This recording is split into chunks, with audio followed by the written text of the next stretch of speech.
Kilig alert! Paolo Avellino, todo alaga kay Kim Chiu sa biglaang allergy incident. Vice ganda, pinaamin si Kim patungkol kay Paolo Avellino. Showtime Studio, todo ang hiyawan. Kim at Paolo magsasama muli sa Sinadya Festival. Kim Chiu at Bella Padilla nagbanding. Angelica Panganiban nagselos daw.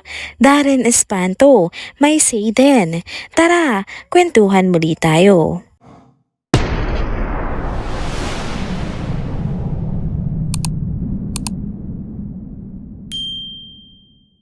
Hello mga ka-trenders!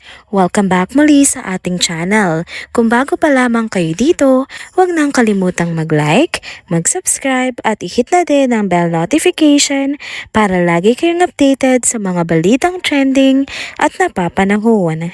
Mga ka-trenders, balik tayo sa ating channel kung saan ang latest na chika ay palaging una sa atin.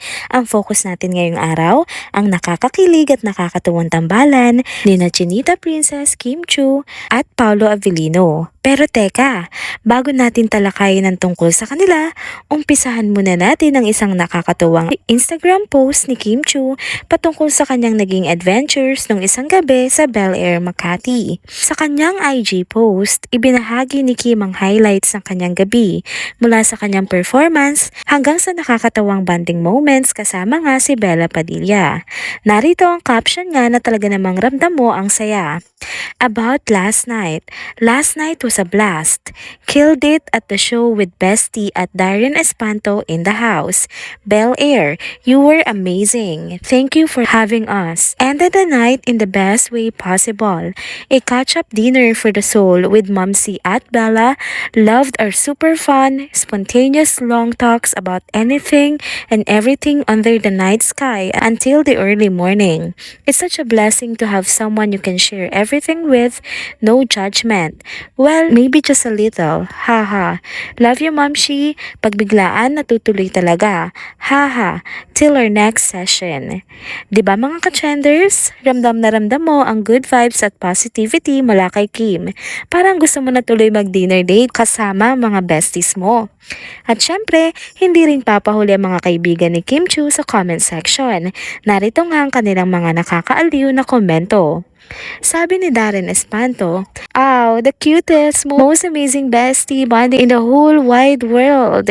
Open and close parenthesis in the voice of Kim Chiu. O diba?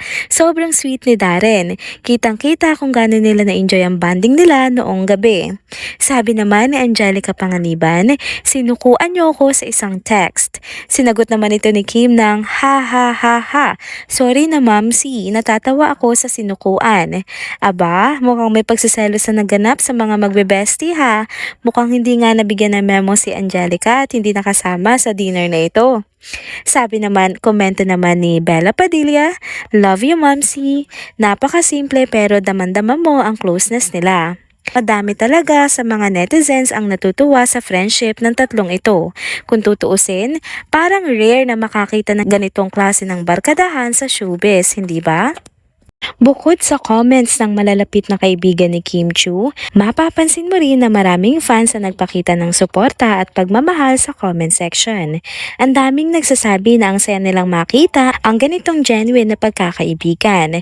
Sa mga susunod kaya, magkakaroon kaya tayo ng collaboration ng apat na ito, nina Kim Chiu, nina Darren Espanto, Bella Padilla at Angelica Panganiban? Paano kaya kung magkasama silang tatlo sa isang travel vlog or kaya naman sa isang mini show? Exciting Heto naman ang pangalawa nating chika sa ating video update nito. Napaka-interesting nito dahil involved nga ang dalawang bigating pangalan at ang paborito nating tambalan na sina Paolo Avellino at Kim Chiu. Ang nasagap nating balita, trending ngayon ang chika na kaya daw nagmamadaling umalis si Paolo Avellino mula sa Cabecera Festival Night ay dahil sa matinding pag-aalala niya kay Kim Chiu. Yes, totoo nga po ang inyong narinig. May mga nagsasabing hindi na nga daw siya nagpaalam sa mga fans dahil sobrang nagmamadali siyang puntahan si Kim Chiu. Boyfriend material talaga, 'di ba? Napaka-protective. Pero teka, bakit nga ba nag-aalala si Paolo? Well, ayon sa source, inatake daw ng allergy si Kim Chu ng gabing iyon.